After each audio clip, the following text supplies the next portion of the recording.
சுகமா இருக்கா? சுகமா இருக்கா?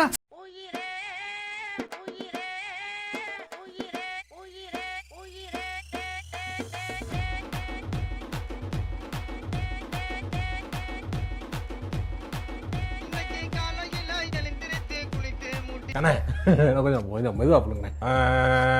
அண்ணா அண்ணா என்ன கொஞ்சம் தட்டுக்கண்ணே, என்ன கொஞ்சம் தட்டுக்கண்ணே. எது கத்துறா? இல்ல அப்பதான் கத்தமல்ல மியூசிக்கா வருது.